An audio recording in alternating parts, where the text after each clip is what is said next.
Olá pessoal, tudo bem? Meu nome é Edward, eu sou professor de Física e hoje a gente vai resolver a questão número 7 da prova do ITA de 2020, segunda fase. Dois feixes de comprimento de onda lambda paralelos de intensidade zero incidem com inclinação 60 graus com a vertical sobre dois espelhos horizontais, conforme ilustra a figura. O espelho superior encontra-se fixo enquanto o inferior, de massa m, está ligado a uma mola de constante elástica K, realiza um movimento oscilatório de pequena amplitude. O espelho inferior é liberado para oscilar em t igual a zero a partir do repouso e a partir da posição na qual a mola está relaxada. Os feixes são refletidos pelos espelhos e analisados por um detector que registra a intensidade da onda resultante da superposição dos feixes. Os resultados são mostrados no gráfico a seguir. Determine o maior valor possível de lambda. Pessoal, então isso aqui é uma questão de MHS, tá? A gente vai trabalhar com a oscilação aqui do sistema massa-mola, mas também é uma questão de interferência. E observem que esse gráfico ele mostra algumas coisas para a gente. Esse ponto aqui em cima é quando existe o máximo de interferência.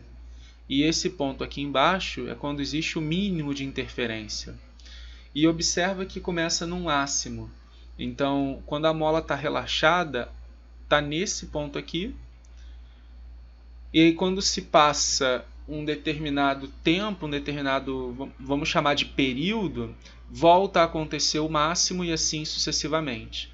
Então a gente tem que achar qual a relação entre a ocorrência de um máximo e de um mínimo com o MHS, para que depois a gente possa descobrir o lambda. Então quero que vocês observem aqui na figura quanto vale a diferença de caminho. Se a gente fizer o prolongamento aqui desse feixe, esse pedacinho que eu vou marcar de amarelo é metade da diferença de caminho e aqui é a outra metade. Então esse pedacinho aqui laranja, amarelo, né? Ele vale ΔX, vamos chamar assim, sobre 2. E se a gente chamar essa altura aqui de Y, por exemplo, nós temos que o ΔX sobre 2 ele vale y vezes o cosseno de θ. Você fala, professor, o θ está ali em cima. É verdade, mas o θ também aparece aqui. E aqui é perpendicular. Tá certo? Então, o ΔX e o θ é 60, né? Então a gente tem esse valor. Então, o cosseno de 60 é meio. Então, o ΔX é igual a y. E isso acontece no instante inicial também, e nos outros instantes aqui intermediários, né?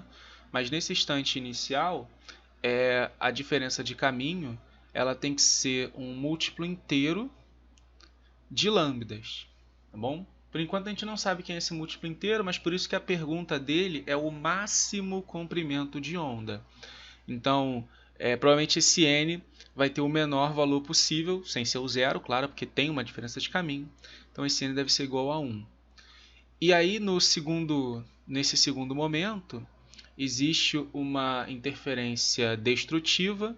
Então, para t igual a 1 microsegundo, a diferença de caminho é n lambda sobre 2. Vamos chamar de i, na verdade, que aí você lembra que é um número ímpar. Então, é ímpar lambda sobre 2 para ocorrer essa diferença.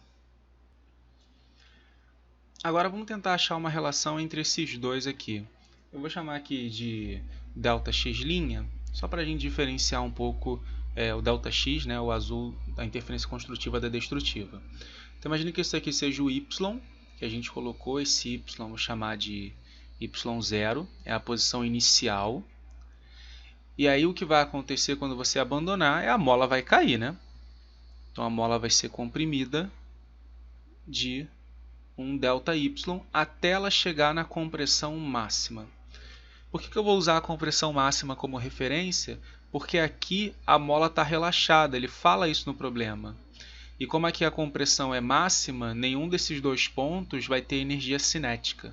Então a gente pode fazer a conservação da energia usando esse eixo aqui com a potencial gravitacional igual a zero. Então a energia na situação 1, que é mg ΔY, tem que ser igual à energia na situação 2, que é puramente potencial elástica, K ΔY ao quadrado sobre 2. Beleza?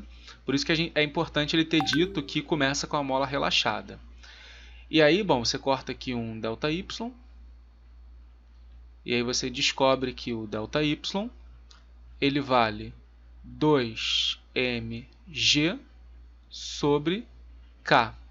Olha que relação importante é essa.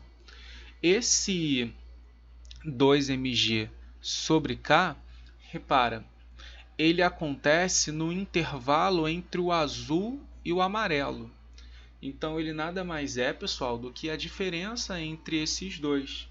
E se a gente pegar o valor mínimo, claro, em que o n é 1 e esse i aqui também vale 1, ou seja, a diferença inicial é lambda, a segunda é lambda sobre 2, esse ΔY é lambda menos lambda sobre 2. Ou seja, 2 menos 1 vai dar 1, então é lambda sobre 2.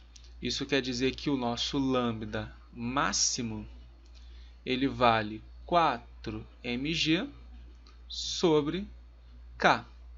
Mas falar, beleza, acabou o problema? Não, esse problema ainda não acabou, porque a gente não sabe quanto vale nem o m, nem o g, nem o k.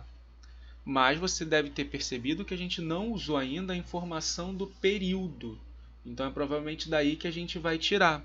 Repara que o período do MHS, como a gente comentou no início, ó, vai até aqui, é 2 microsegundos.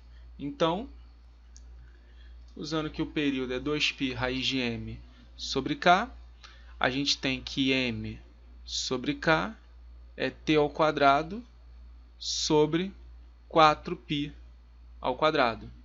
Então, o lambda máximo ele vai ficar 4m sobre k, que é t ao quadrado, é 2 microsegundos, né, ao quadrado, sobre 4π ao quadrado vezes g. Acho que vocês já maldaram aqui, né, o que a gente utilizou.